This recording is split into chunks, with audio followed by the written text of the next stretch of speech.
안녕하십니까? 한 주 동안 근육은 잘 푸셨습니까? 이제야 좀 풀리는 것 같지 않습니까? 지난주 귀한 연합체육대회 주셔서 감사합니다. 뭐가 제일 재밌었나요? 줄다리기요? 네. 저는 청년들 축구가 너무 재밌어서 무슨 TV를 보는 것 같았습니다. 너무 화려하고 재밌어서 줄다리기 재밌었죠. 어떤 분이 저보고 왜 얼굴로 줄다리기 했냐 이렇게 얘기를 했는데 얼굴이 아니라 스피릿으로 한 겁니다. 1, 2부 연합체육대회 통해서 이게 같이 모여서 함께하는 역사가 참 귀하구나. 근데 이제 이거의 목적이 뭔가 또 생각해봤습니다. 캠퍼스 복음 역사 가운데 이게 귀하게 또 하나의 또 시발점이 되고 동역할 수 있는 기회가 또 될 수 있기를 기도합니다. 제가 잠시 기도하고 시작하겠습니다. 감사하신 하나님 아버지, 오늘 귀한 주일 말씀 주셔서 감사합니다. 주님, 오늘 말씀 통해서 예수님이 참 제자들을 어떻게 훈련시켰는지 배우게 도와주십시오. 무엇보다 참 세례 요한의 또 죽음을 통해서 참 결코 참 헛되게 하지 않으시는 우리 주님의 마음을 또 배울 수 있도록 도와주시기를 간절히 기도합니다. 이 시간 저희의 심령에 믿음을 주셔서 주신 말씀 담대히 증거할 수 있도록 도와주십시오. 예수님의 이름으로 기도드렸습니다. 네. 오늘 말씀의 제목은 둘씩 보내시며입니다. 지난주 말씀에서 예수님은 가버나움에서 죽은 야이로의 딸을 살리시고 혈루증 앓는 여인을 고쳐주셨습니다. 가버나움은 예수님에 대한 이야기로 떠들썩했습니다. 제자들은 예수님을 따르며 생명을 살리는 일을 하고 사람들의 인정과 주목을 받아서 좋았을 것입니다. 그런데 오늘 말씀에서는 분위기가 싹 바뀌어 예수님은 사람들로부터 배척을 받게 됩니다. 제자들도 사람들로부터 배척받은 후에 예수님을 떠나 둘씩 전도 여행을 떠나게 됩니다. 오늘날은 복음을 전하는 것이 힘든 시대라고 합니다. 그런데 요즘 저희 모임에는 청년부들과 함께 목자님들이 토요일에 캠퍼스에 나와 전도 모임을 이루고 있습니다. 학생들과 관계성을 맺기가 쉽지 않은 상황에서도 열심히 캠퍼스에 나아가 복음을 전하고자 합니다. 이때 예수님이 배척받으시고 12제자를 둘씩 보내신 사건이 우리에게 주는 의미가 무엇인지 생각해 볼 수 있기를 기도합니다. 또한 전도 여행과 함께 세례 요한의 죽음을 자세히 기록하고 있는 이유가 무엇인지 생각해 볼 수 있기를 기도합니다. 파트 1, 고향에서 배척받으신 예수님. 1절을 보십시오. 예수께서 거기를 떠나사 고향으로 가시니 제자들도 따르니라. 예수님은 가버나움에서 오랜만에 고향 나사렛을 방문하셨습니다. 나사렛은 가버나움에서 약 30km 떨어진 곳에 있었습니다. 예수님은 처음에는 혼자 떠나셨지만 이제는 12제자를 거느린 랍비오 선생이 되어 있었습니다. 고향은 언제나 그립고 가보고 싶은 곳입니다. 어릴 적 친구들이 있고 익숙한 길과 집들이 보이고 여러 친척들이 살고 있습니다. 예수님은 고향에 가셔서 무엇을 하셨습니까? 2절을 보십시오. 안식일에 회당에서 가르치시니. 예수님은 고향에 오셔서 부모와 친척들과 친구들을 만나 쉬려고 한 것이 아니었습니다. 고향 사람들에게도 복음을 전하기 위해서였습니다. 고향 사람들은 유명한 랍비가 되어 돌아온 예수님을 보기 위해 회당에 모였습니다. 예수님이 가르치시는 말씀을 들은 사람들의 반응은 어떠합니까? 이 사람이 어디서 이런 것을 얻었느냐? 이 사람이 받은 지혜와 그 손으로 이루어지는 이런 권능이 어찌 됨이냐? 사람들은 예수님이 가르치시는 말씀의 지혜와 권능에 놀랐습니다. 종교 지도자들과는 달리 예수님의 말씀에는 권세가 있었습니다. 이전에 자신들이 알고 있었던 예수님이 아니었습니다. 그런데 그 다음부터 갑자기 반응이 달라졌습니다. 그들은 계속 서로에게 물었습니다. 이 사람이 마리아의 아들 목수가 아니냐? 야고보와 요셉, 유다와 시몬의 형제가 아니냐? 그 누이들이 우리와 함께 여기 있지 아니하냐? 이렇게 서로 묻고 생각한 결과가 어떠합니까? 그들은 예수님을 배척하였습니다. 여기서 배척하다는 말은 원어로 스칸달리조로서 넘어뜨리다, 죄를 짓게 만들다 라는 뜻의 수동태입니다. 그들이 예수님에게 걸려 넘어졌다, 실족했다, 죄를 짓게 되었다는 의미입니다. 그들이 예수님 때문에 걸려 넘어진 이유가 무엇입니까? 그들은 인간적인 눈으로 예수님을 바라보았습니다. 그때 예수님의 지혜와 권능을 듣고 보면서도 예수님을 외모로 판단했습니다. 예수님은 신학대학을 졸업한 것도 아니고 박사 학위도 없었습니다. 자격증 하나 없는 가난한 목수의 아들이었습니다.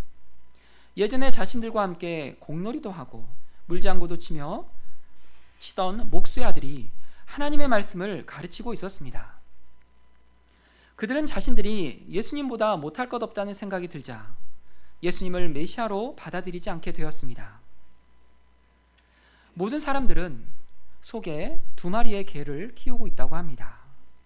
그것은 편견과 선입견입니다. 편견은 생각이 한쪽으로 치우쳐 있는 것이고, 선입견은 이미 들어온 생각에 고정되어 다른 의견을 받아들이지 않는 것입니다.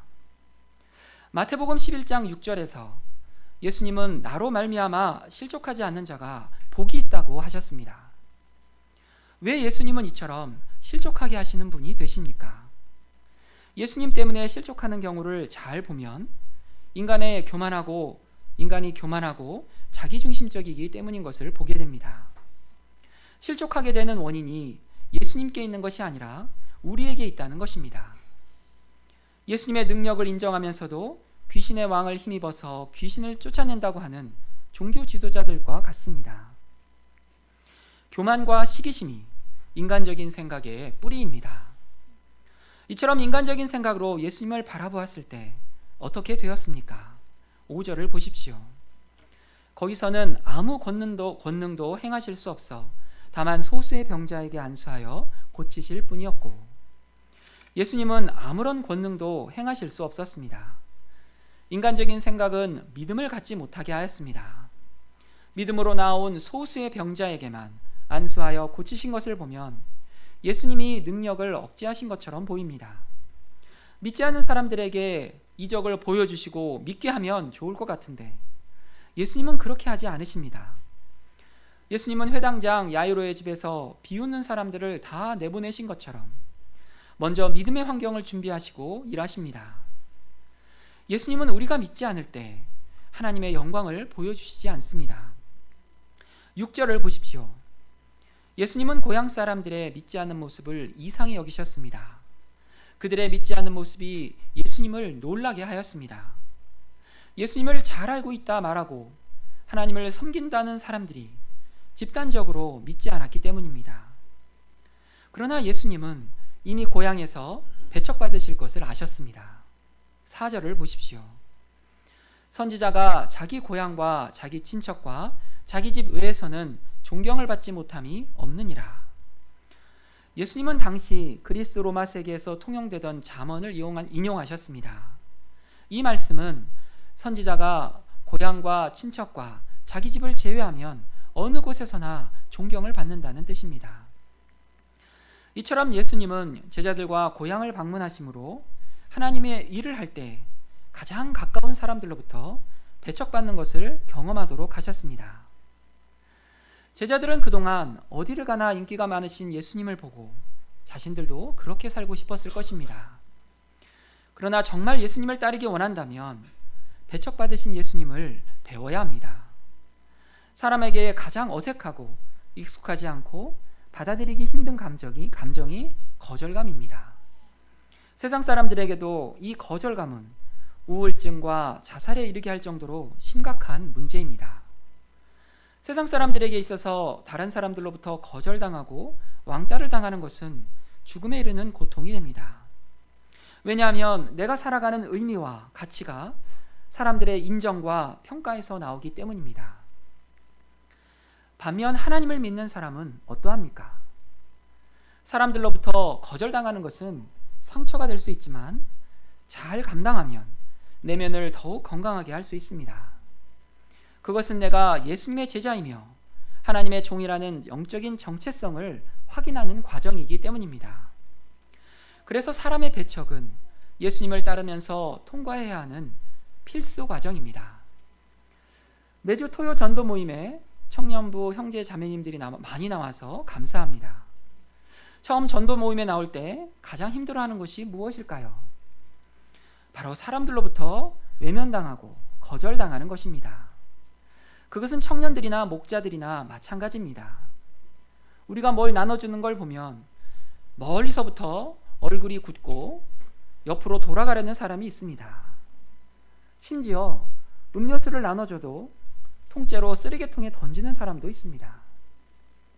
더구나 캠퍼스 폴리스가 와서 아저씨 여기서 전도하면 안 됩니다 라는 말을 들으면 학교가 만든 공권력의 저지를 받을 수도 있습니다. 우리는 신앙생활을 하면서도 사람들에게 할 수만 있으면 좋은 일 한다고 환영을 받고 인정을 받고 싶습니다. 배척당하고 외면당하고 싶지는 않습니다. 하지만 예수님은 제자들이 배척당하는 경험을 하도록 하셨습니다. 이를 통해 예수님을 따르는 제자의 정체성을 갖도록 훈련하셨습니다. 복음을 전하며 배척당하는 것은 내가 예수님을 따르는 제자임을 확인하는 것입니다. 이 세상은 내가 영원히 사는 나라가 아님을 기억하게 해줍니다. 나는 세상에 속하지 않고 하나님께 속해 있다는 사실을 확인시켜 줍니다. 또한 복음을 위해 사람들로부터 배척을 받을 때 하나님의 인정을 받게 됩니다. 우리가 매주 예수님을 따르며 배척당하는 훈련을 잘 받을 수 있기를 기도합니다. 파트 2, 둘씩 보내시며. 복음을 전하다가 사람들로부터 무시를 당하거나 배척을 받으면 낙심하여 복음을 전할 의욕을 상실하기 쉽습니다. 하지만 6절 하반절을 보십시오. 이에 모든 촌에 두루 다니시며 가르치시더라. 예수님은 모든 촌에 두루 다니시며 더 적극적으로 복음을 전하셨습니다. 또한 예수님은 제자들이 사람들에게 배척받는 것을 경험하게 하신 후에 새로운 복음 역사를 시작하셨습니다. 7절 상반절을 보십시오. 12제자를 부르사 둘씩 보내시며. 여기서 보내시며라는 표현은 원어에서는 보내기 시작하셨다로서 지금까지 하던 행동과 전혀 다른 새로운 일을 시작하셨다는 의미입니다. 그것은 예수님 없이 둘씩 짝을 지어 전도 여행을 보내시는 것이었습니다. 부모가 자녀를 품에서 떠나보내는 것처럼 예수님은 제자들이 예수님을 대신하여 복음 역사를 섬길 수 있는 자립적인 믿음의 사람으로 훈련시키고자 하였습니다. 하지만 혼자 보내지 않고 둘씩 짝을 지어 보냈습니다. 한 사람씩 보내면 더 많은 지역과 사람들에게 복음을 전할 수 있을 것 같은데 이처럼 둘씩 보내시는 이유가 무엇입니까? 전도서 4장 9절 10절에는 동역의 유익이 나와 있습니다. 두 사람이 한 사람보다 나음은 그들이 수고함으로 좋은 상을 얻을 것입니다. 혹시 그들이 넘어지면 하나가 그 동물을 붙들어 일으키려니와 홀로 있어 넘어지고 붙들어 일으킬 자가 없는 자에게는 화가 있으리로다. 두 사람이 힘을 합쳐 동역하면 한 사람이 하는 일보다 더 큰 일을 할 수 있다는 뜻입니다. 하지만 한 사람이 넘어질 때 일으켜줄 사람이 없는 사람은 얼마나 불쌍한가 말하고 있습니다. 또한 두 사람은 합심해서 기도할 수 있습니다. 예수님도 마태복음 18장 19절에서 두 사람이 땅에서 합심해서 기도하면 하나님이 이루어 주신다고 말씀하셨습니다. 우리도 캠퍼스 전도를 나갈 때 두 사람씩 나가야 하겠습니다. 둘씩 함께 전도하면 핍박을 받고 거절을 당해도 마음에 상처가 되지 않습니다. 서로 합심해서 기도할 때 오히려 큰 위로와 힘을 덧입을 수 있습니다. 예수님은 제자들을 어떻게 준비시키십니까? 7절 하반절을 보십시오. 더러운 권능을 제어하는 권능을 주시고. 마태복음 10장 1절에는 모든 병과 모든 약한 것을 고치는 권능도 주셨다고 나와 있습니다. 예수님은 제자들에게 자신과 동일한 권능을 주셨습니다. 제자들의 영적 수준이나 개인적인 능력의 차이에 따라 주신 것이 아니라 동일하게 주신 권능이었습니다. 제자들은 예수님의 권능을 가지고 예수님이 하시는 일을 하기 때문에 예수님의 대리인으로 보냄을 받은 사람들입니다. 8절과 9절을 다 같이 읽어보시겠습니다. 시작.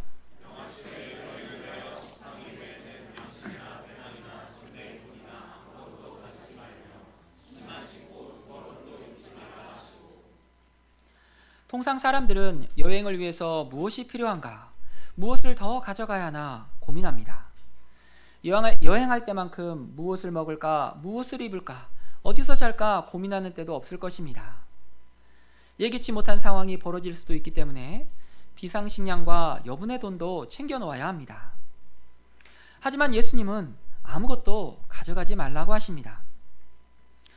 정말 이 말씀대로 선교지로 나가거나 유럽 수양회를 갈 때 아무것도 가지고 가지 말아야 할까요? 이 말씀의 뜻은 오직 하나님만 의지하라는 뜻입니다. 우리가 캠퍼스 전도를 하고자 할 때도 뭔가 있어야 할 것 같습니다. 이것이 없으면 전도가 힘들다고 생각하는 것들이 있습니다. 나이가 젊어야 하고 고대 선배이어야 할 것 같습니다. 성경 지식도 많아야 하고 말도 순발력 있게 재미있게 잘해야 할 것 같습니다. 양과 관계성을 맺기 위해서는 시간과 물질도 필요하고 요즘 양들이 관심 있어 하는 전문 직업도 갖고 있어야 할 것 같습니다. 하지만 예수님은 아무것도 필요 없다고 하십니다. 온전히 하나님만 의지하라고 하십니다. 왜냐하면 우리의 싸움은 눈에 보이는 혈과 육의 싸움이 아니라 사실은 내 안에서 그리고 양들의 뒤에서 역사하는 사단과의 영적 싸움이기 때문입니다. 그러므로 말을 걸 때도 기도하고 거절을 당해도 기도하며 양에게 말씀을 가르칠 때에도 오직 하나님을 의지해서 해야 합니다. 우리가 캠퍼스에 나갈 때 예수님이 주신 권위와 능력으로 충분합니다. 우리가 예수님이 나를 부르시고 보내셨음을 믿고 오직 예수님만 의지할 수 있기를 기도합니다. 10절을 보십시오. 또 이르시되 어디서든지 누구의 집에 들어가거든 그곳을 떠나기까지 거기 유하라. 당시 중동 지역 문화에서는 여행하는 사람을 영접하는 게 자연스러운 문화였습니다. 하나님은 복음을 영접하는 사람을 통해서 잘 곳을 제공하신다는 말씀입니다. 하지만 제자들을 영접하지 않는 경우는 어떻게 해야 합니까? 11절을 보십시오. 어느 곳에서든지 너희를 영접하지 아니하고 너희 말을 듣지도 아니하거든 거기서 나갈 때 발 아래 먼지를 떨어버려 그들에게 증거를 삼으라. 사람들이 복음을 영접하지 않을 때 낙심하거나 주눅들 수 있습니다. 부정적인 생각에 빠지거나 내가 잘못 전한 것인가 생각하며 불의에 빠질 수도 있습니다. 혹시 내가 전하는 복음이 이 시대에 맞지 않다고 생각하며 시대에 맞게 타협할 수도 있습니다. 하지만 복음은 어떤 시대에도 선포되어야 하는 절대적 진리의 말씀입니다. 사람들이 복음을 받아들이지 않는 것은 빛을 싫어하고 어둠을 사랑하기 때문입니다. 이때 제자들은 발 아래 먼지를 떨어버려 그들에게 증거를 삼으라고 하십니다. 제자들의 이 행동은 그들이 복음을 영접하지 않았다는 증거를 남기는 행동입니다. 이제 복음을 거절한 책임은 그들에게 있고 나는 복음을 전했기 때문에 그들이 받을 심판에 책임이 없다는 뜻입니다. 사도 바울은 2차 전도 여행 때 고린도에서 복음을 대적하고 비방하는 유대인들에게 옷을 털면서 말했습니다. 너희 피가 너희 머리로 돌아갈 것이요 나는 깨끗하니라. 이후에는 이방인에게로 가리라. 이처럼 복음을 전하는 예수님의 제자는 거절을 당할 때에도 당당하고 떳떳해야 합니다. 캠퍼스에서 학생들에게 복음을 전하기가 쉽지 않습니다. 말씀을 전하고 싶은데 양을 만나 관계성이 맺어지기까지 오랜 시간이 걸립니다. 전도 모임에 나가 카톡 연락처를 받지만 문자를 보내도 계속 일이 지워지지 않습니다. 그렇게 아슬아슬하게 연락이 되고 밥을 같이 먹어도 관계성이 잘 생기지 않습니다. 예수님에 대하여 분명하게 말하면 그나마 맺어진 관계성도 깨어질 것 같습니다. 하지만 복음을 전하는 방법이 다를 수 있고 오래 기다린 후에 전해야 할 때도 있지만 분명한 자세로 복음을 전해야 합니다. 받아들이지 않는다 해도 인간적인 정에 이끌려 복음 진리를 타협할 수 없습니다. 예수님의 제자들이 전한 복음은 무엇입니까? 12절을 보십시오. 제자들이 나가서 회개하라 전파하고. 제자들은 회개의 복음을 담대히 전파했습니다. 복음은 회개에서 시작됩니다. 회개는 세례 요한이 전했던 메시지였고 예수님이 전한 메시지였습니다. 구약 시대에는 선지자들이 하나님을 떠난 백성들에게 전한 메시지였습니다. 오늘날 우리들이 전하는 메시지도 동일합니다. 갈수록 죄를 죄라고 말하기 힘든 시대가 되고 있습니다. 미국과 유럽에서는 교회에서조차 동성애를 죄라고 말하면 고발당하고 체포되고 구금되는 시대가 되었습니다. 그런 사회에서 회개하라는 메시지는 더욱 전하기 어려울 것입니다. 그러나 인생의 문제가 하나님을 떠난 죄에서 시작되었음을 전해야 합니다. 하나님께로 돌이키는 것이 회개요. 하나님은 회개하는 자에게 죄사함과 구원의 은혜를 주신다는 것을 전해야 합니다. 그러므로 회개는 구원의 필수 조건입니다. 제자들은 회개의 메시지를 전하고 귀신을 쫓아내고 병을 고쳤습니다. 제자들이 행하는 일들이 예수님이 행하신 것과 동일했습니다. 예수님이 주신 권능으로 제자들이 귀신을 쫓아내고 병을 고침으로 회개의 메시지가 진리임이 증거되었습니다. 이처럼 우리가 회개의 메시지를 전할 때 하나님이 도와주십니다. 사람들은 회개를 싫어합니다. 회개에 강한 거부 반응을 보입니다. 회개하고 하나님께 돌아가면 더 이상 내 맘대로 내 인생을 즐기지 못하고 인생 망할 것 같은 두려움 때문입니다. 그래서 회개의 메시지는 사람들에게 인기가 없고 미움을 받습니다. 하지만 제자들은 부담스럽고 힘들지만 분명하게 회개의 메시지를 전했습니다. 죄와 타협하지 않고 싸웠습니다. 그때 어떤 역사가 일어났습니까? 14절을 보십시오. 이에 예수의 이름이 드러난지라 헤롯 왕이 듣고 이르되 이는 세례 요한이 죽은 자 가운데서 살아났도다. 그러므로 이런 능력이 그 속에서 일어나느니라. 열심히 복음을 전한 제자들의 이름 대신에 예수님의 이름이 드러났습니다. 그것은 제자들이 오직 예수님의 이름으로 회개의 메시지를 전하고 귀신을 쫓아내고 병을 고쳤기 때문이었습니다. 그런데 왕이 살고 있는 궁전에까지 예수님에 대한 소문이 들렸습니다. 헤롯 왕은 예수님의 이름으로 일어나는 일들을 들으며 자기가 죽인 세례 요한이 다시 살아났다고 생각하였습니다. 그런데 제자들이 복음을 전하고 예수님의 이름이 드러났는데 왜 헤롯은 요한이 살아났다고 생각한 것입니까? 세례 요한은 죄사함을 받게 하는 회개의 세례를 전했습니다. 세례 요한이 체포되어 감옥에 갇힌 후에 예수님이 전한 메시지도 회개하고 복음을 믿으라 였습니다. 제자들도 예수님처럼 회개하라 전파하였습니다. 결국 세례 요한과 예수님과 제자들의 사역이 동일하였습니다.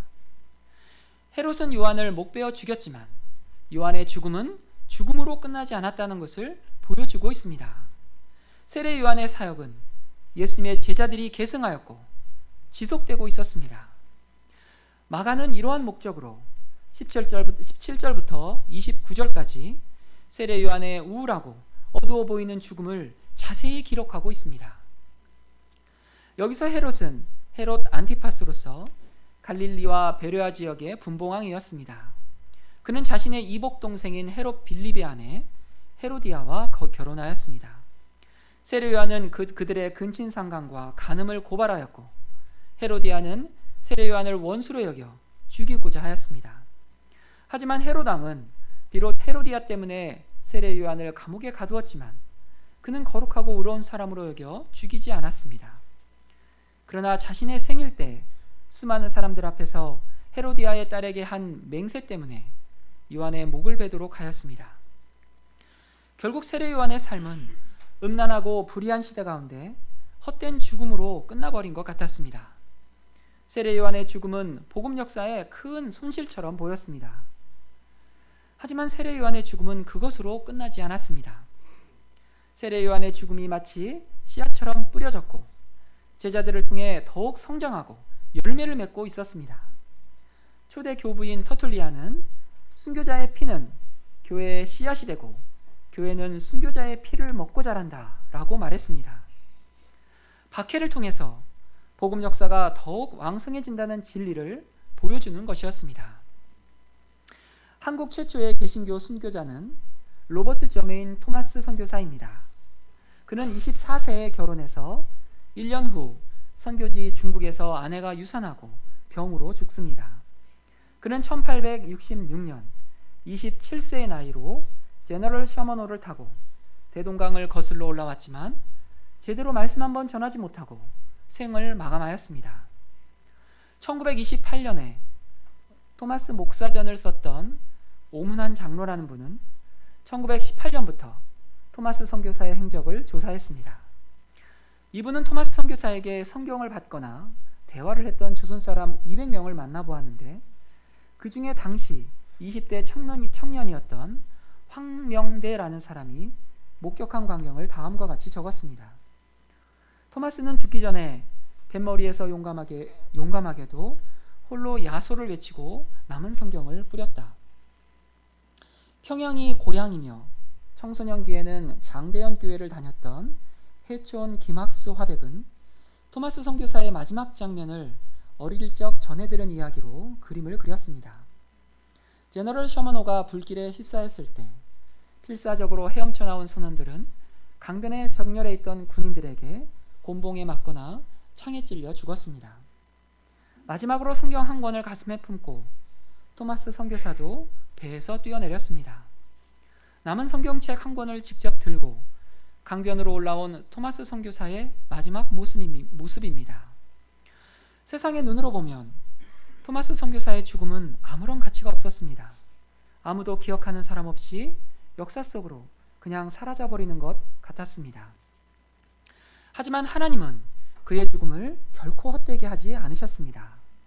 그를 칼로 죽인 박충권은 청년의 주검 옆에 떨어져 있는 책을 주워들었습니다. 그것이 성경인 줄도 모르고 집에 가져간 그가 말했습니다. 내가 오늘 서양 사람을 죽였는데 아무리 생각해도 이상한 점이 있다. 내가 그를 찌르려고 할 때 그는 두 손을 마주 잡고 무슨 말을 한 후에 웃으면서 책 한 권을 내밀며 받으라고 권하였다. 결국 그는 그를 죽이기는 했지만 그 책을 받지 않을 수 없어서 가지고 왔다. 결국 그는 성경을 읽고 예수님을 영접하고 이후 평안의 안주교회의 장로가 되었습니다. 토마스 선교사가 죽던 날 20살이었던 이신행은 성경 한 권을 가져갔고 그녀는 평양에서 최초의 여성 신도가 되었습니다. 그녀의 아들 이덕화는 훗날 평양 장대현 교회의 장로가 되었습니다. 당시 박영식이라는 사람은 성경을 주워 자기 집의 벽지로 사용하였는데 그 집은 평양 최초의 교회인 널다리골 교회가 되었습니다.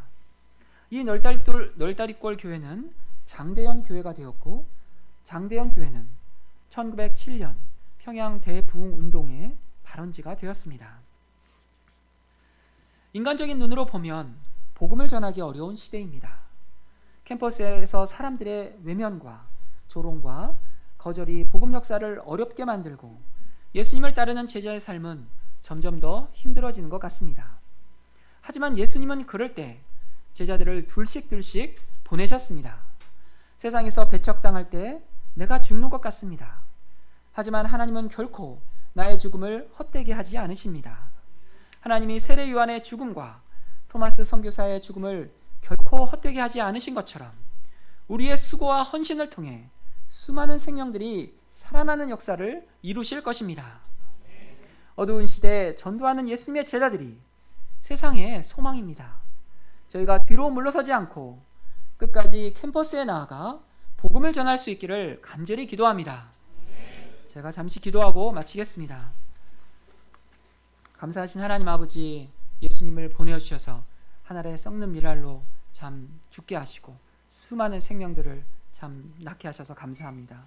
예수님을 따르는 많은 제자들이 또한 예수님을 본받아 믿음의 길을 이 하나의 썩는 미랄의 삶을 살게 하셔서 감사합니다. 저희들도 이 시대 가운데 정말 이 하늘의 밀이 되어서 많은 생명을 낳고 키우는 이 축복된 인생 살 수 있도록 도와주시기를 간절히 기도합니다. 감사하며 예수님의 이름으로 기도드렸습니다.